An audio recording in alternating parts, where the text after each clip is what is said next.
Сәлем достар, сіздермен бүгін қатпарлы қамырдан трубочка жасайтын боламыз. Ол үшін ең алдымен қамырымызды жұқа етіп жайып аламыз және оны пышақтың көмегімен осылай турап шығамыз.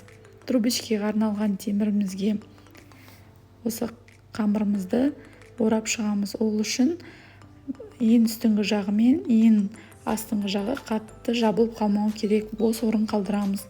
Қамырымызды осылай тарта тұрып, трубочкамызды орап шығамыз.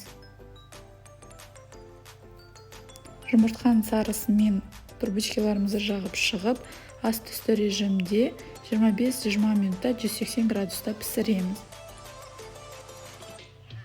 Ішіндегі начинкасын әртүрлі етіп жасауға болады. Сливочный кремнен немесе белковый крем, болмаса крем-чиз.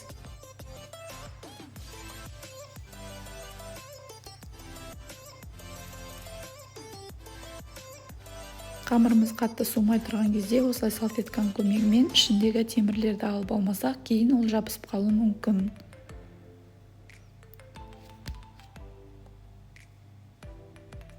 Осындай насадканы алып, қапшыққа салып, ішіне начинкамызды салып, осылай трубочканың қамырының ішін толтырып шығамыз. Сіздермен болған Мадина Каркенқызы. Ас болсын. Каналыма тіркеліп кетіп, лайк басуды ұмытпаңыздар. Сау болыңыздар.